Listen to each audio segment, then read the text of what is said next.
How's everybody doing? Good, good. If you don't know me, my name's Elliot. I'm the associate here at the Cove.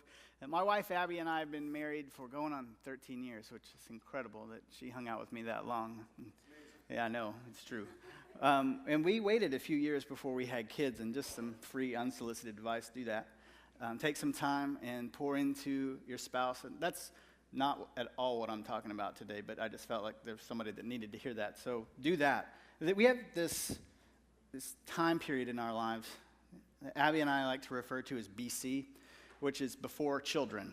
Okay, it's the time period where we had money, where we didn't know who the Octonauts were, and we didn't listen to Baby Shark 17 times a day either. Okay, it was pretty good. All right, it was a pretty good time.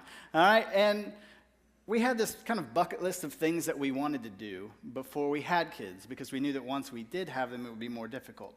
And one of the things that we wanted to do was go to Europe. We wanted to do that before we had kids, because we knew once we did have kids, we wouldn't have any money to do it. And that was true, okay? So in the fall of 2010, we actually did that. We saved up and we went to London for almost 2 weeks, which was incredible. It was the trip of a lifetime. London's one of my favorite cities in the world. The Tower of London, I just love the history, all that kind of stuff. But one of the highlights of the trip for me was actually we got on a train and we went out into the English countryside. We went to the Chislehurst Caves.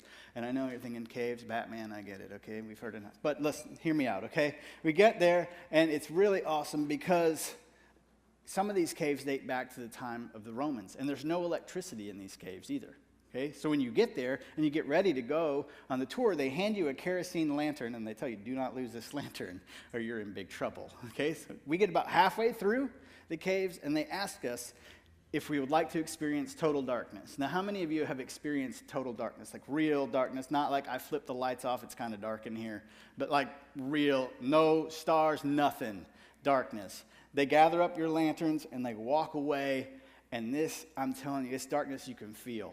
And it's one of those moments where you realize, wow, what they said a few minutes ago about, they used to give people money if they could spend the night in these caves by themselves. And not very many people could do it because of that whole sensory deprivation thing. It made me understand the phrase, can't see the hand in front of my face, because I reached up just to see if this was true. I reached up and I was touching the end of my nose.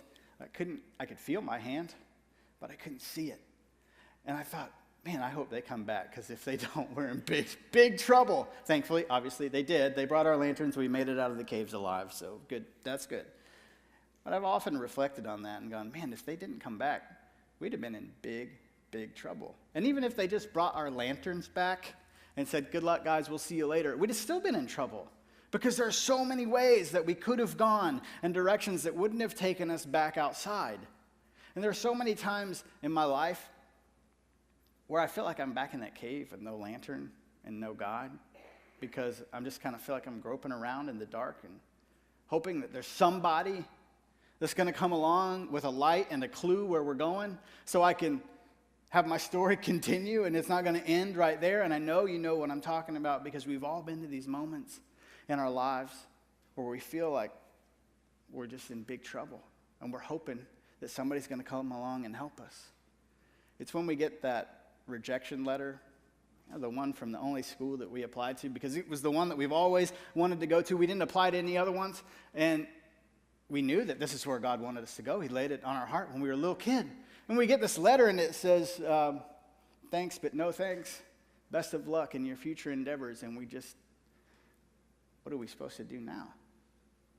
It's when we had this job interview, and it's for a job that, not just that we wanted, but a job that we need for the family. This is a big deal. We get the interview, and we nail it, and we're feeling good, and then we get the call and says, nah, you didn't get it. And we're just devastated. Because now what are we going to do? Now we're in big trouble. It's when we wake up, and we realize that our spouse is gone, and we don't know why. Because we poured everything into this relationship, but apparently our everything wasn't enough. And we're left wondering, what could I have done differently? What did I do? Am I not lovable? I thought, what do I do now? It's when the doctor looks at us and gives us the diagnosis. And we've been there for other people when they got the diagnosis, and we know how to pray with them and how to be there for them. It's another thing altogether when the doctor looks across at you and says, I'm sorry, this is real life. This is really happening. And it's in those moments where we feel like we're stuck, we're lost, we're trapped in a cave and there's no light and there's no hope, and we're just hoping that this scene that we're living right now isn't the end of the story. Then we come to church and the preacher's like, you're a part of the story of God. Isn't it incredible? Isn't it amazing? Isn't it wonderful? And the whole time we're sitting there thinking, I don't know, man. That might be your story, but the story I'm living doesn't feel like the story of God. The story I'm living feels like a horror story, because if I was living the story you're talking about, surely the things that are happening in my life wouldn't be happening. You know, if I was living the story that was written by this all-powerful, all-loving, all-knowing God, then the things that are going on in my life wouldn't be going on. So I don't know what story you're living, but the one that you're talking about right now is not the one I'm living. And we're just hoping that this scene isn't the end of our story. There's this thing that I've noticed about story, though. This may not be a huge revelation for you, but it's been helpful for me, and it's this. There's often more happening than we can see right at the moment, isn't there? And the author of the story knows exactly where it's going. But the characters in the story, they have no idea. They're just living their lives day to day, going about it, hoping this isn't the end. And the author knows exactly where it's going, how it's going to happen, and what's going to happen next. And I know that doesn't take away the pain of the season, of the scene that you find yourself in right this very second. Let me ask you a couple of questions just to consider this morning. What if the scene you're living now really isn't the end of your story? What if you really are a part of the story of God, like really are? And what if, just what if, there's more happening right now than you can see? Because after all, with God, there often is, isn't there? This month, we're going to spend some time looking at one of the most famous stories of all time. You're probably familiar with it. It's the Easter story. If you only know one story about Jesus, I hope it's this one. Now, don't get me wrong, all the stories in the Bible are important, but just between you and me, don't tell anybody else I said this, but just between you and me, if this one isn't true, the rest of them really don't matter that much, okay? Because if this one isn't true, then you don't have forgiveness of sins. If this one didn't happen, you are still hopelessly lost. You might as well be in a cave, because there's nothing you can do about it. You can't get to God. But I want to show you something about this story. Even the people in this story, the Easter story, the most important story in the history of humanity, they did not have a clue what was going on behind the scenes, what God was doing. Are you ready? Let's dive in a little bit. You may have heard the story of Jesus raising his buddy Lazarus from the dead. Lazarus is really sick. And his sisters, Mary and Martha, they send Jesus a letter and said, hey, your boy's sick. You need to get over here. We know that, and it's not a big deal for you. You can heal him. Everything's going to be fine. But if you don't come, he's going to die. And so Jesus gets the letter and he reads and he's like, okay, yeah, I'll get to that. And then he kind of dawdles around for a few days. And Lazarus does die, which didn't sit well with his sisters, by the way. So Jesus shows up and they go to the grave. And he's like, all right, I need you to roll this stone away. And the sister's like, no, you don't understand. He's been dead for a while. He's going to stink in there. He's not mostly dead. He's all dead. You know, there's a big difference between being mostly dead and all dead, right? And he's all dead. Jesus is like, listen, I know what I'm doing, okay? Roll the stone away. Lazarus, come out. We're going to dinner. You're buying. Let's go. And Lazarus comes out. He was dead. Now he's not dead. What's the reaction to this story? What do you think? I mean, what should it be? It should be everybody there falls on their face and worships Jesus. And they go and they get a crown and they put it on his head and they do whatever he says to do for the rest of their lives, right? That should be the reaction. It should, but it's not. It's not even close. We find out the reaction to this story from John. He was one of Jesus' closest friends, one of his followers. He's one of his apostles. And John wrote an eyewitness account of Jesus' life. We know it as the Gospel of John. And here's how John describes the events immediately following Lazarus' resurrection. This is from John chapter 11, beginning in verse 45. Here's what he says. Many of the people who were with Mary, Lazarus' sister, believed in Jesus when they saw this happen, this being Lazarus rising from the dead. Okay? But some went to the Pharisees and told them what Jesus had done. Then the leading priests and Pharisees called the council together. What are we going to do? They asked each other. This man certainly performs many miraculous signs. If we allow him to go on like this, soon everyone will believe in him. Then the Roman army will come and destroy both our temple and our nation. Now, you need to understand that the Romans, they were pretty lenient with the Jewish people, all things considered. I mean, sure, they were essentially slaves. The Romans were occupying the nation of Israel. They had to pay taxes. They had to do all this stuff. But the Romans kind of left them alone a little bit. They let them have the temple still. They let the religious leaders kind of do their thing as long as they didn't mess up, okay? As long as they did what the Romans told them to do, when they told them to do it, everything was going to be okay. And the religious leaders of the day said, this is a problem. Because people are going to start calling him the Son of God, and they already are kind of starting to do that, and he's not doing anything to tamp this down. This is a problem for two reasons. One, if you're Jewish and you claim to be God, that's called what? It's called blasphemy, right? And it's punishable by death, okay? And the second problem, and perhaps a more important problem for these religious leaders, as we'll see in a second, is that they were worried about Rome. Why? Because Rome, they already believed that the guy who represented the gods was here already. Do you know his name? His name is Caesar. And I don't know if you know this about Caesar, but he doesn't like competition. Okay, and what happens to you when the Romans decide that you're in the way? They just wipe you off the face of the map. You're gone. Forget about it. And this is what the religious leaders are talking about. We cannot let this happen. So here's what they decide to do. We continue on in the text. Caiaphas, who was high priest at the time, said, you don't know what you're talking about. You don't realize that it's better for you that one man should die for the people than for the whole nation to be destroyed. He didn't say this on his own. As high priest at the time, he was led to prophesy that Jesus would die for the entire nation. And not only for that nation, but to bring together and unite all the children of God scattered around the world. So, from that time on, the Jewish leaders began to plot Jesus' death. And as a result, Jesus stopped his public ministry among the people and left Jerusalem. He went to a place near the wilderness, to the village of Ephraim, and stayed there with his disciples. So just to be clear, what's going on here is kind of a backroom mafia hit kind of deal, isn't it? By who? By the church people, the religious people. They're like, we got to get rid of this guy because he's going to cause problems for us. So Jesus' reward for doing all these miracles, for leading a perfect life, for, being the Son of God, his reward for that is going to be betrayal and murder in cold blood. That's what's going to happen. And this scene is pretty grim, isn't it? If you think about it for a minute, you're like, wait a second. How could God let this happen? I mean, he is the Son of God, right? Didn't God say of Jesus, this is my Son whom I love, with whom I'm well pleased? Like, he said that, right? I didn't get that wrong. He did say that. How could he allow this to happen? And it's interesting.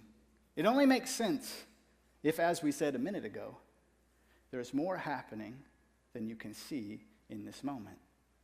So let's turn back the clock a few years, about 700 years to be exact, to the time of another guy. His name is Isaiah. He was a prophet of the Old Testament. And he wrote a lot about the coming Messiah, who he would be, what he would be like, the things he would do, the things that would happen to him. And he had something very interesting to say in Isaiah chapter 53, verses 10 and 11. Here's what Isaiah writes. But it was the Lord's good plan to crush him and cause him grief. Yet when his life is made an offering for sin, he'll have many descendants. He will enjoy a long life, and the Lord's good plan will prosper in his hands. When he sees all that is accomplished by his anguish, he will be satisfied. And because of his experience, my righteous servant will make it possible for many to be counted righteous. And he will bear all their sins. So, as it turns out, this was God's plan from the very beginning. Jesus was born to die. And the Sanhedrin, the religious council, the rulers of the day, they were admittedly, unknowingly helping, but they were helping God's plan along the entire time. I mean, how right was Caiaphas when Caiaphas said, it's better for Jesus to die than for everybody else to die? And God's like, that's a good idea. Wish I'd have thought about that. Wait, yes, I did. You ever done that before? You had that conversation with your friend, right? Where there's something in their life that they need to do, but you don't just outright tell them, you need to do this. You kind of drop hints. And it takes about 6 months. And then one day, they come to you and they're like, hey, I had this brilliant idea. And they tell you word for word what you've been saying to them for 6 months. There's 2 reactions when this happens, right? One of 2 things you'll say. You'll say, wow, that is brilliant. I wish someone would have thought about that. Whoever came up with that idea, you should give them like $500 or something. I don't know. Either you do that, or you just sit back and you chuckle and you're like, it's a good idea. You should do that. I'm glad you thought of that. And maybe it's just me, but I kind of feel like this is God in this moment. Because he's going, yeah, that's kind of why I sent Jesus in the first place. It's better for one man to die for all the sins of the world. This was the plan from the beginning. So I need you to see this, and I need you to understand this. The scene, and this scene is nasty, okay? They're plotting to murder Jesus in cold blood. The scene can be horrific, and the story can still be beautiful. The scene can be horrific, and the story can be beautiful all at the same time. I need you to understand this. You don't see the whole story. You don't. You're living the scene, but God sees the story. And sometimes in life, you're going to feel like you're in a cave with no light and no direction, and you're just hoping that somebody's going to come along and make sense because you cannot figure out why the things are happening to you the way they are. And as painful as it is for a type A personality like me who wants to know what we're doing, when we're doing, how we're doing it, why we're doing it, all that, that's me, okay? As painful as it is for me to say this to you, know that I'm not just saying it to you, I'm saying it to me, okay? You cannot see the whole story, and you won't see the whole story. That's not how God works, and it never has been. There was this guy named Abraham. You may have heard of him. Father Abraham, he had many sons. Many sons had Father Abraham. You can finish the song later, okay? You remember how his story began? God came to him, and he said, I want you to leave your home and everything you love, and I want you to go. And Abraham said, go where? And God said, don't worry about it. I'll tell you when you get there. And Abraham said, come, I think we got a bad connection. You want to tell me again? Like, where's the end point? Where are we going? And God said, no. Go to the place I will show you. Listen, I'm giving you what you need to be faithful for today. So the scene that you're living in right now may be confusing, but you're going to have to decide, am I going to trust the author of this story, or am I going to try to figure it out on my own?